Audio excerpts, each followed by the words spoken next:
Hello and welcome to Dragnet live from OTRGold.com. I'm Austin Bach. Thank you for tuning in.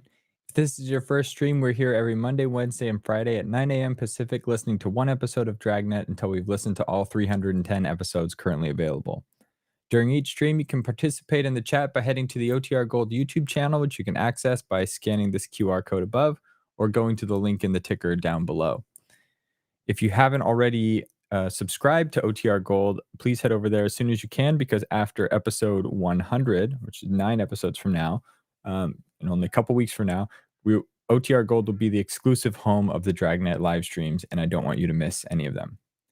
Quick shout out to Joshua, Film Noir Buff, TC, and I think that's everyone here so far. Thank you for being here today. Today, we're going to be listening to episode 91, titled The Big New Year's. It's about a veteran cop who's murdered in Los Angeles on New Year's Eve. The episode originally aired March 8th, 1951, and I didn't find anything of note that happened that week. So we'll jump right into today's episode. I will share my screen. Sit back, relax, and enjoy the show.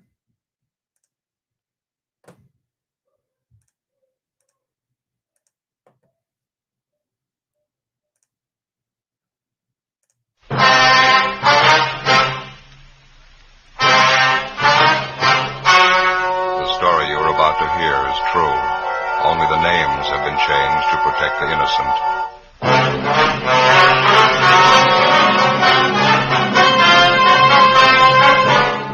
You're a detective sergeant. You're assigned to homicide detail. It's New Year's Eve in your city and you're on special duty. Thousands of people crowd downtown streets. One of them is a killer. Your job, find them.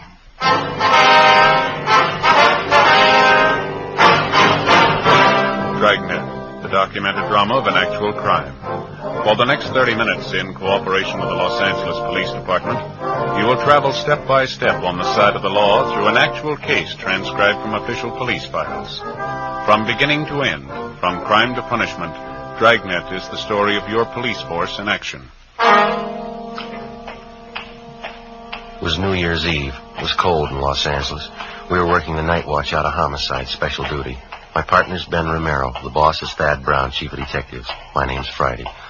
I was on the way back from dinner, and it was 8:35 p.m. when I got to room 42. Homicide. Joe? Hi, Barney. How is it outside? It's cold. Not keeping people at home, though. Did you check the crowds? Yeah. Been watching it from the window here. Seems bigger than last New Year's. Crazy. You're on with Ben and me tonight, is that right? Uh-huh. Thought I was going to have it off. Wife had a little house party planned and everything. Well, that's too bad. Maybe next time, huh? Yeah, that's what I said last New Year's. Now, guess we better start moving. Yeah, where's Ben? He went down the hall a minute, said he'd be right back. I better take my top coat, huh? Yeah, I would if I were you. Nothing for us in the book, is there, Barney? I almost forgot Jack Conley called, having a little party out at his house. Wants you, Romero, to drop around when you get off. Said he'd call back. Oh. Hi, Joe. Hi. You about ready? Yeah, let me grab my overcoat. All right. I just tagged back communications. Switchboard's lit up like a Christmas tree, doing a million bid. Just like last year, they're starting off strong. 415s, 507, calls coming in with a dozen. I'd like to see it just once. People celebrating New Year's without tearing up half the town. I get it. Homicide Friday. Oh, yeah, Jack. Yeah, well, Barney just mentioned it. Well, we'll try and make it. You know how things are tonight. Yeah, we'll try, sure. Thanks a lot. There's Jack Conley, Ben, on his way home. He wants us to drop by his place if we get off early tonight. Not much chance of that. You ready? Yeah, I am. You, Barney? Let's go.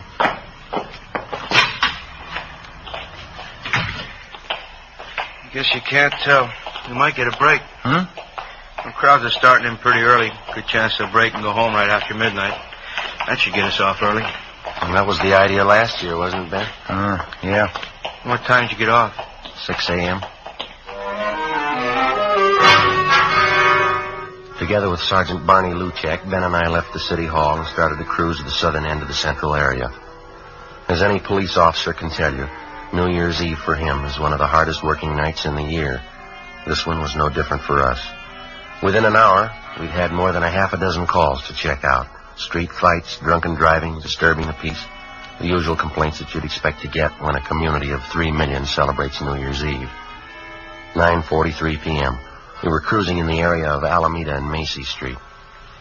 Unit 72R at Wilshire in Geneva, 311, KMA 367.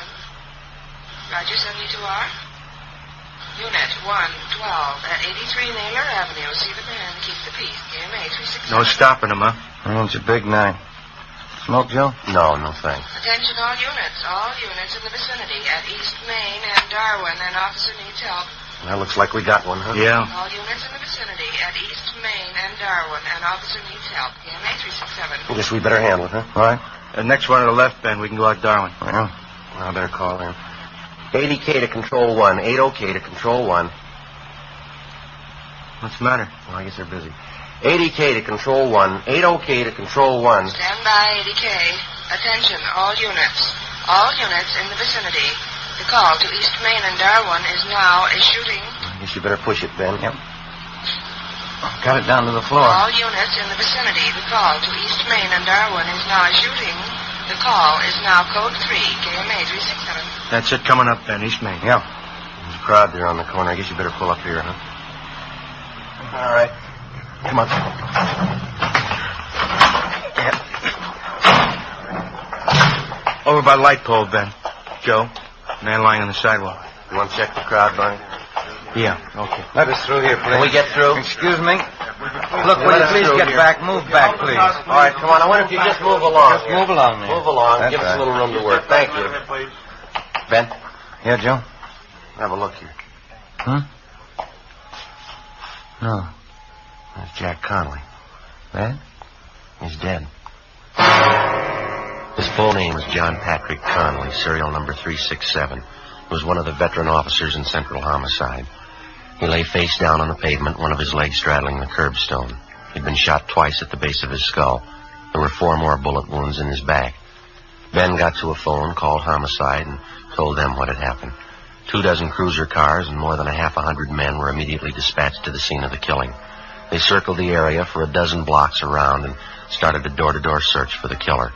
Suspicious-looking pedestrians were stopped at every street corner and questioned. 10:30 p.m. The ambulance arrived and Jack Connolly's body was taken to the morgue. Along with Thaxter and Bryan from Homicide, Barney Luchek, Ben, and I continued checking in the immediate vicinity of the killing. We found no one who'd admit that they actually saw the shooting. Half a dozen people in the crowd told us that they heard the shots and they saw Connolly fall to the pavement. They'd also seen a man standing behind Connolly turn and run down the street right after the shooting. No one had followed him. The man was described as medium build, wearing a dark suit and a dark hat. That's all they could tell us. 11:25 p.m. Ben and I met Barney Luchek back at the car. Morning. Did you get anything? Checked out every store in the neighborhood that's open. Not much. How about you? No, it's the same. Pretty thin. Bryan and Thaxter turned up a newsboy down the street. He told him he saw the guy in the dark suit running down the street. Yeah. Thought he saw the guy come out of this bar here. We heard that too, Barney. We talked to the bartender. He doesn't recall the name. Oh, say, I almost forgot. I checked with the office. Mrs. Connolly's been calling in. Wants to know where her husband is. Oh, yeah. I asked personnel to hold off notifying her. Thought maybe you fellas would want to tell her. You knew Connolly pretty well, didn't you? Yeah, long time. Family man? 3 kids. If you fellas don't want to tell her, I'll call personnel back. They can do it. No, it's all right. We'll tell her.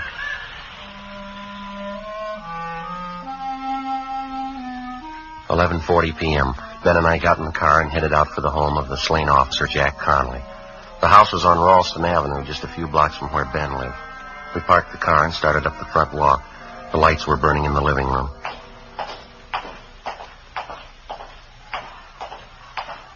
A lousy job.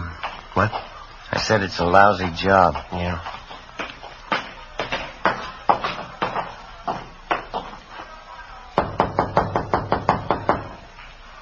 Better try it again, huh? I heard it. Somebody's coming. Oh.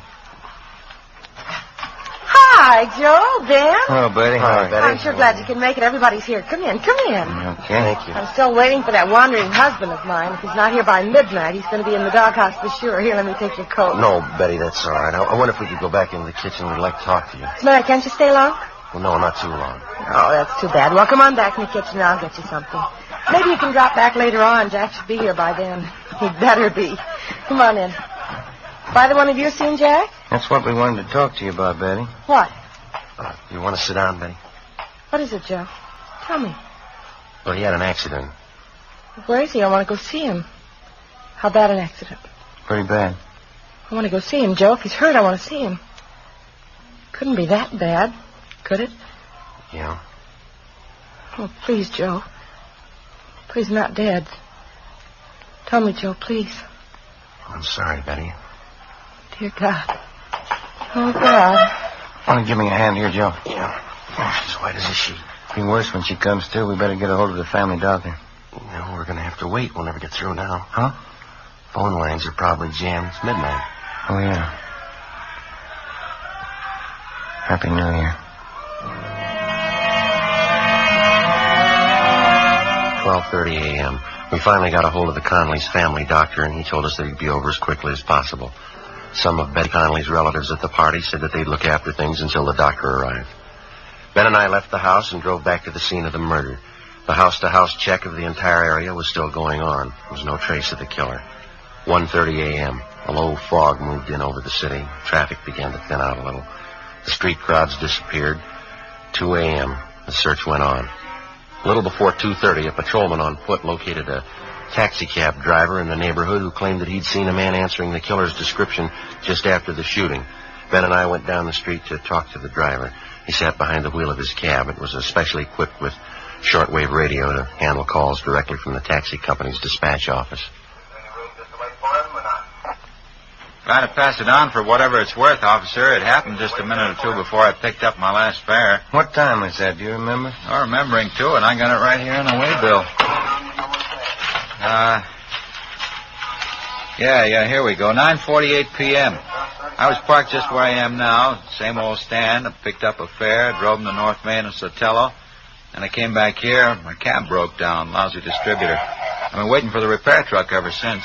Well, just what was it that happened before you picked up that fare here? That was at 9:48, is that right? Yeah, 9:48, yeah. Well, I was going to say, it was just a minute or two before that. I was parked right here. This guy comes running down the street through the crowd. He was really running, too. Yeah, go ahead. He's almost past me when he stopped all of a sudden, turned around and looked at me. I thought he wanted a cab, so I opened the door for him. He just looked at me and said, "Never mind," or something like that, and then he took off down the street. Maybe he was just a little goofed up, I don't know. Can you remember what he looked like? Oh, about your build, I guess. Medium. He had a hat on, dark hat, dark suit. Did you get a look at his face? Yeah, he's about 28 or 30, dark complexion. Anything else you remember about it? No, not for sure. He looked like 100 other mooches down around this neighborhood. Just listen to those calls come in, huh? New Year's Eve, and I draw a lame cab. Well, there's nothing else that you remember about this man that you think might help us, huh? No, you got it all, Sergeant. Just acted a little queer, that's all. Goofed up, probably. Did you see which way he went when he took off? Right down the street. That way. Mm-hmm. Lost himself in the crowd. I couldn't be bothered. Mm-hmm. How about when he came running down the street towards you? Did you happen to notice where he was coming from? Matter of fact, yeah, that was just after I heard those gunshots. Of course, I didn't know there were gunshots then. Yeah. Looked to me like he came out of that joint up there, right near where the cop was shot. Which joint was that? The 228, that bar up there. Well, it wasn't much, but it was the only lead we had to go on. 7 persons in the vicinity at the time of the shooting had volunteered the information that the killer had been a recent customer at the 228 Club, the neighborhood tavern. The owner and bartender of the club, a Ralph Stevens, had been questioned twice that night by different officers, and he twice denied that there was any possibility that the killer could have been a patron at his bar. Stevens' denial didn't make any more sense than the killing itself. We made arrangements to have the cab driver we interviewed come down to the city hall to check through our mug books for the suspect. By 10 a.m. the next morning, the body of the slain homicide officer, Jack Conley, had been posted. 4 bullets were taken from his back, 2 from the base of his skull. Russ Camp ran the slugs through ballistics, where they were identified as having been fired from a .38 caliber Colt Special revolver. 11 a.m. We drove back to the 228 Club, where we talked to some of the customers who'd been there the night before. 3 of them told us that they'd seen a man answering the general description of the killer in the bar shortly before the shooting. Ben and I went back to the stockroom at the rear of the bar and talked to the owner, Ralph Stevens. Look, How long does this thing have to go on anyway? I told you everything I knew last night. We know that, Stephen. Doesn't seem to jibe with what the rest of the witnesses saw, though. Then maybe you better take it up with them. I don't know anything about it. I got work to do, and you're in my way there. Excuse me. How come you're so sure that the man we want wasn't in your place last night? I'm not on trial here. You asked me what I know, and I told you. If you don't mind, I got work to do. You mind moving over there? All right, we'd appreciate it if you'd cooperate. All right, if you want to know the truth, you're not good for my business here. Cops never are. Coming around asking questions, customers don't like it. It's no good for business, no good at all. A cop was killed last night right outside your front door. Now, half a dozen people say that the guy who did it was in here drinking. I run this place. It's mine. I say the man wasn't in here. Still like to know how you're so sure. I'm getting a little tired of this. I don't have an office down at the City Hall to lounge around in. I got work to do. How about leaving, huh? You want to get your coat? We can talk to you downtown. Come on. Not before I call my lawyer. Go ahead and call him. Where's your coat? Why do we have to have trouble? I haven't got any beefs with you. No trouble, Stevens. We have to get to the bottom of it, that's all. Like to have you cooperate. Maybe the guy was in here last night. He came in a couple of times, that's all. I didn't want it to get out. Bad for business, those things. Can't afford it. Keeps customers away. Then the man was in here last night, is that right? I wasn't trying to cover it for him. I hardly know him. I just didn't want it to get out. I got a right to protect my business. Who is the man? Harry Talmadge. He's a hophead. If he did it, it probably wasn't his fault. How do you mean? He was hyped up last night, uses heroin. He probably didn't mean to shoot. Where do we find him? I wouldn't know if this is right. Old address. What is it? Fairview Hotel. Try there. 11:35 a.m., New Year's Day. We got in touch with Barney Luchek and Tom Bryan from Homicide, and they drove downtown to check at the Fairview Hotel for the suspect.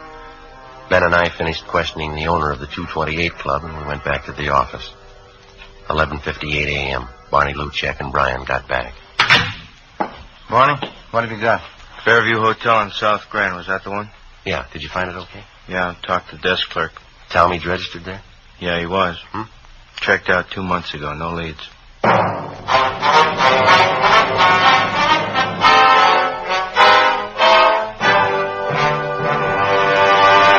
You are listening to Dragnet, a series of authentic case histories documented from official files.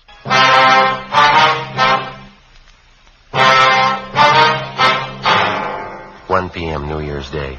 After we found that the suspect, Harry Talmadge, had checked out of the Fairview Hotel months before, Ben and I went back to the office and ran his name through R&I. The information given us by Ralph Stevens, the owner of the 228 Club, was apparently correct. The record on Talmadge showed that he was a confirmed user of narcotics. He served 2 brief terms for illegal possession of narcotics and another short term in the county jail for petty theft. We got out a broadcast and an APB on Talmadge. We checked out all his known friends and relatives, the places that he frequented, hotels, boarding houses that he'd stayed at. No leads. With the help of Lieutenant Walters and narcotics detail, we finally found the trail most likely to lead us to the suspect. The peddlers, who were suspected of supplying Talmadge with narcotics, they were kept under 24-hour watch. 3 days passed. No results. January 4th, 9 a.m., Ben and I went to the funeral and burial services for the murdered officer, Jack Conley. 11 a.m., we got back to the office. Don't know why, Joe. I just don't cotton to funerals. Not a cop's funeral, anyway. Well, I don't blame you. His wife looked a lot better, didn't she? Yeah, she'll be bearing up good, considering. Well, Joe? Hi, Barney. What do you say, Barney? Yeah, a young fella you told me about. He phoned you, Ben. Oh, is that right? Did you give him the information? Yeah, he wanted to know all about taking the police department examination. Now, who's that? One of my neighbor boys, a nice kid. Wants to get on the force. I told him to apply at room 5, City Hall, any weekday. You can make it his application then. That it? Fine, Barney, thanks. Well, they got the recruiting campaign going now? Yeah, all this month. Taking applications from all over the country. I'll get it. Homicide, Friday. Oh, yeah, Walters. Just a minute. Okay. ALDSON, Donaldson. Okay, fine. Thanks a lot. Lou Walters and narcotics might be something. What's that? Well, he got a line on one of the mules who used to push heroin to town. He's a guy by the name of Donaldson. He's been sounded out. He's ready to talk to us. This Donaldson was close to Talmadge? Well, supposedly, yeah. You know where Talmadge is? Well, let's ask him. Ben and I left the office and drove to the address on South Alameda where Donaldson, a friend of the murder suspect, was supposed to be staying. Turned out to be a cheap hotel in the Skid Row district. was next to one of the rescue missions down there. We finally located Donaldson across the street. He was standing on the sidewalk along with 4 or 5 other men. They were listening to a small Salvation Army band playing outside one of the beer joints. I hardly miss any of these sidewalk meetings, Sergeant. Like 'em. Band music. I even listen to the sermons. Do me a lot of good. I understand you're not pushing junk anymore, Donaldson. Is that right? And you want to call me Big, Sergeant? Name's really John, but everybody calls me Big. All right. No, I haven't been pushing junk. Not for months. All through with it. Well, when's the last time that you saw Harry Talmadge? A couple of weeks ago. I'm not much for Harry anymore. Like I say, I've been regular at these sidewalk meetings, hearing the sermons. Changes the way a fella does things, you know. Yeah. Man's got to turn good sometime during his life. Not getting any younger. 58.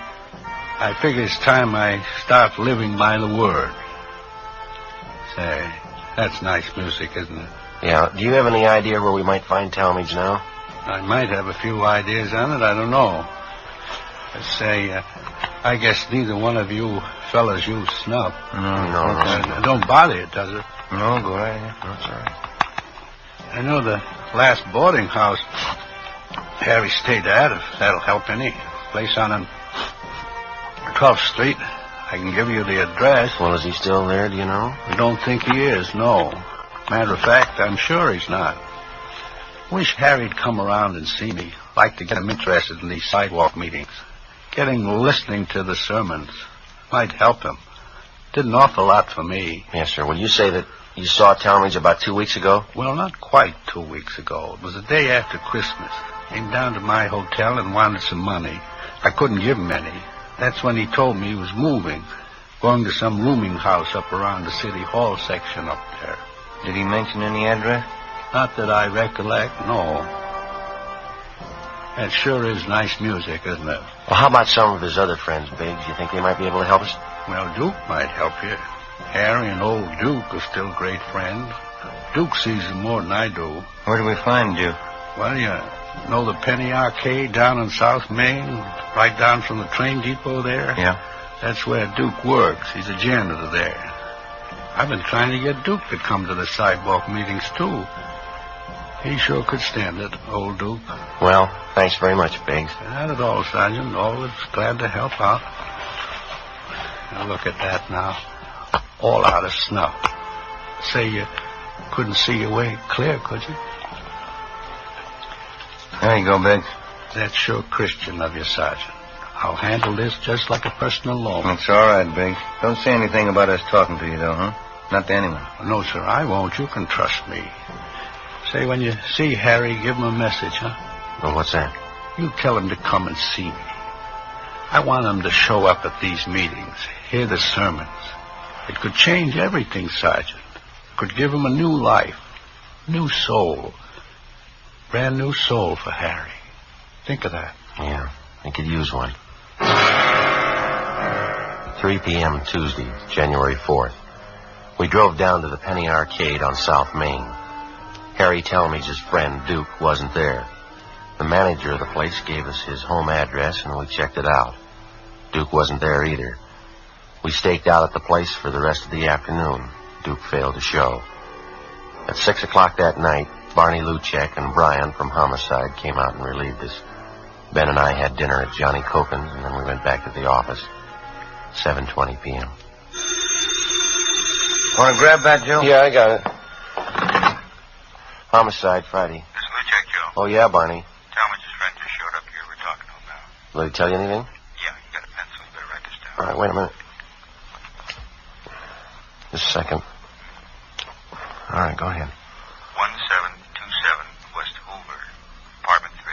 It was 1727 West Hoover, is that right? Yeah. Apartment 3? Well, what's the pitch? Harry Talmadge. Duke says he's there now. All right, Barney, thanks. Bye. Luchek? Yeah. What's he got? Harry Talmadge. Supposed to be at this address. Ben and I got in the car and drove out to the West Hoover Street address where we met Luchek and Brian. 1727 was a small 2-story apartment house, Spanish stucco in style. Apartment 3 was at the rear of the first floor. All right, Luchek, you want to pick up Brian and you cover the back. Huh? Right, Joe. Come on, Ben. So, huh?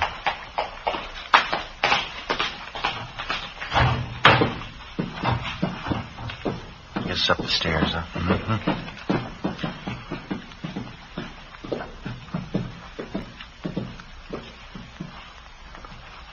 Number 3. Okay. I'll cover you.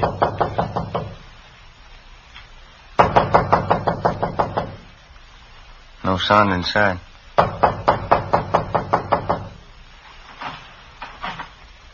Door's open. Well, let's have a look.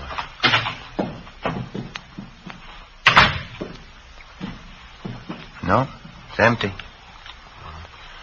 want to try the bedroom? I'll check the kitchen.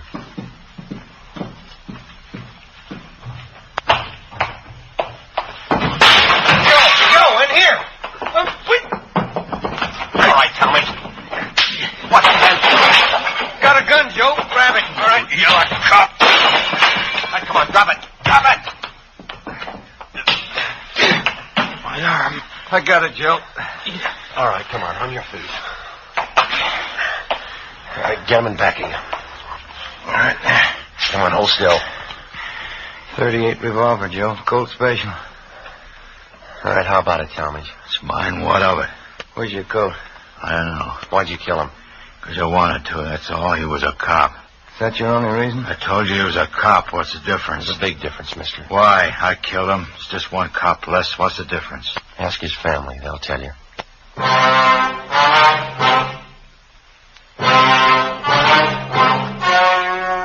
story you have just heard was true. Only the names were changed to protect the innocent. On March 26th, trial was held in Superior Court, Department 86, City and County of Los Angeles, State of California. In a moment, the results of that trial.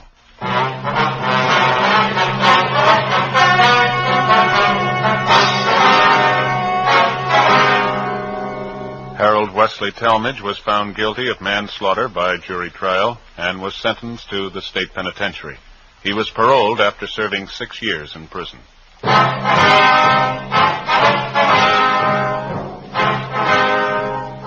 You have just heard Dragnet, a series of authentic cases from official files. Technical advice comes from the Office of Chief of Police W.H. Parker, Los Angeles Police Department.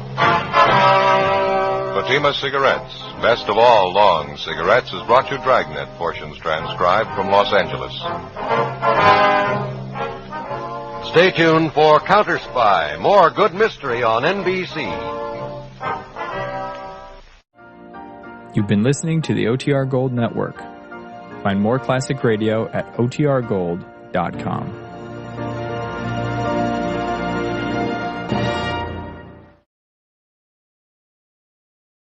All right. Hopefully everybody enjoyed that episode today. Let's end this poll and see where we're at. The poll about is turkey a must for Thanksgiving dinner? 75% of you said yes. A total of 8 votes, but that, I'm sorry, I hate to break it to you, but that is not the right answer. The only thing that you must have at Thanksgiving dinner, I wrote down here, pie and dinner rolls. Everything else is optional. I had, I used to not even like chicken. And I think, so here's the thing, for all the turkey fans out there, I like the tradition. I like the traditional Thanksgiving meal, but turkey tends to be dry. And if it's turkey or chicken or anything else, if the meat is dry, then I just can't stand it. Or if people give you the option of like white meat or dark meat, I always go dark meat because it seems to be more, seems to retain more moisture or not be as dry. But I've also never tried a deep fried turkey. So perhaps in your families, you prepare it differently and turkey is a much more enjoyable experience. But for the last several years in my family, we've cooked chicken on the barbecue. It's like slow cooked and it's kind of smoked, and that is delicious. So it looks, and it's spatchcocked, if you guys know what that is, where you cut the backbone. The chicken is kind of flayed out, so it still looks like a whole bird. Sorry, Addie, we're talking about the consumption of animals, but it's delicious. But I've also, as I said, also had tofurkey. So I've tried that as well. But Marshall says try goose. I've never tried goose before. I don't even know where I'd get it. But if given the opportunity, I would try it. Ham is the goat of meat, says Joshua. That's a funny phrase. Funny use of the word goat. Ham is also pretty good. It's gotta be honey ham. Gotta have a little bit of sweetness to cut the saltiness of pork. But I'd take ham over turkey, definitely. But like I said, those are all optional. The only thing, if I were dictator for a day, pie and dinner rolls are a must. And that's how we celebrate Thanksgiving, and then everything else is just up to personal preference here. Okay. But thank you all for joining today. Just a quick update. So I'm scheduled to talk to Peggy Weber again tomorrow. And if we get through all of our questions, I'll stitch together my first interview with my second interview and release it. If not, I might need to do a third chat with her to get all those things, because I want to post it as one thing. It's probably going to be a pretty long video, but people like these long form things. And maybe if you don't watch it in one sitting, you can come back. But I want to have kind of her whole story together in one video. So that's still a work in progress. Also, if you didn't see it, I posted in the community tab on the OTR Gold channel the question about what series should we start streaming Tuesday and Thursday nights at 6 p.m. These aren't going to be live streams like these. The Dragnet will be the one where I'm here live. The ones on Tuesday and Thursday nights will be a pre-recorded intro, still sharing historical context, information about when that episode aired, but they'll be presented as premieres. So there will be a live chat component, but I won't be live on camera. So FYI. But hopefully that means also the production value. There'll be fewer mistakes because I can catch those mistakes earlier because I'm not doing it live. So anyway, that's updates from my end. Hope everyone is having a great week. Marshall says, got to ask Peggy about her movie, The Screaming Skull. There's I think that was featured on the Mystery Theater. What's that thing? It's the movie where they have the puppets like responding to the movie. I think that was featured on that. I haven't seen it. I haven't seen Screaming Skull or that version of it. But I do have a couple questions about her film career as well and how that differed from her work in radio. So you should find it interesting. But okay, so with that, again, thank you all for being here. I hope you have a great Wednesday and hope to see you back on Friday for episode 92. And I will talk to you later. Oh, and Marshall says yes. And the acronym was just enough to remind me of the name, Mystery Science Theater 3000. That's what it is. So cool. Thank you, Marshall. All right. Have a good one, everybody. See you later.